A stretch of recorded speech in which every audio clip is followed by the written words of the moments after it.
नमस्कार दर्शकों, आपका स्वागत है astroswamiji.com में। दर्शकों, आज हमारा महत्वपूर्ण सब्जेक्ट है भगवान सत्यनारायण की पूजा और कथा।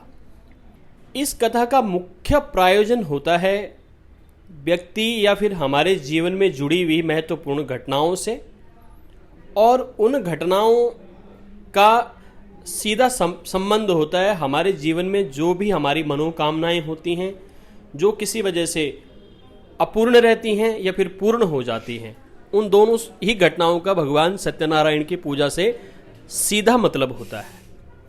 अब इसमें हम आपको जानकारी देना चाहते हैं कि हमारे जीवन में, भारतीय समाज में, हिंदू समाज में जब भी कुछ मुख्य आयोजन किए जाते हैं, जैसे कि विवाह, जैसे कि चूड़ाक्रम, या फिर जब कोई महत्वपूर्ण घटना हमारे जीवन में घटित होती है, तो हम लोगों के परिवारों में, सभी हिंदू सनातन संस्कृति में घर में भगवान सत्यनारायण की पूजा होती है। दर्शकों, आपको बताना चाहते हैं कि यदि आपके जीवन में भी कोई ऐसा घटना है, कोई ऐसा कार्य है जिसको आप बहुत समय से चाह रहे हैं कि पूर्ण नहीं हो पा रहा है, आप भी भगवान सत्यनारायण की कथा और पूजा कर सकते हैं।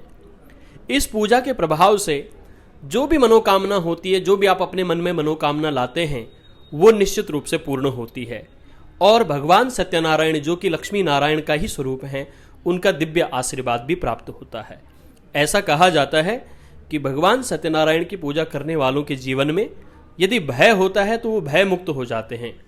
यदि उनके जीवन में किसी भी प्रकार का दुर्भाग्य होता है या फिर उनके जीवन में किसी भी प्रकार का धन का आगमन नहीं होता, दारिद्र्य होता है, तो उनके जीवन से दारिद्र्य भी निकल जाता है।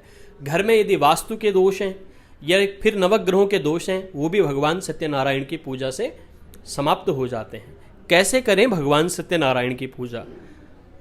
दर्शकों, इसके लिए बताया जाता है कि भगवान सत्यनारायण की पूजा के लिए सबसे पहले आपके मन में भगवान नारायण के प्रति भक्तिभाव होना चाहिए।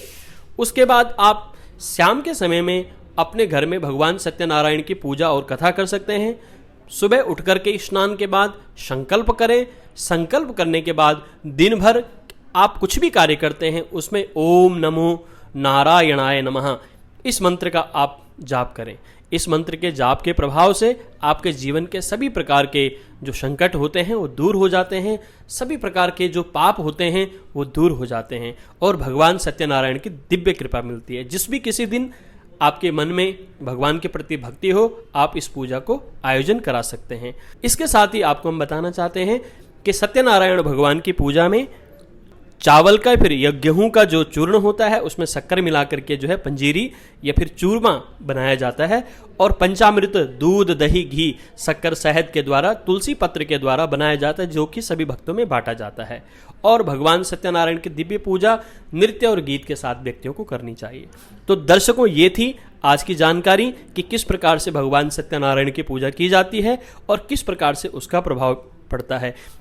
ऐसी नई नई जानकारियों के लिए आप लॉग इन कीजिए astroswamiji.com, या फिर आप हमारे YouTube चैनल को देखिए। दर्शकों, इस चैनल को यदि आप नए हैं, लाइक कीजिए, शेयर कीजिए, सब्सक्राइब कीजिए। मिलते हैं किसी नए वीडियो में। तब तक के लिए नमस्कार, धन्यवाद।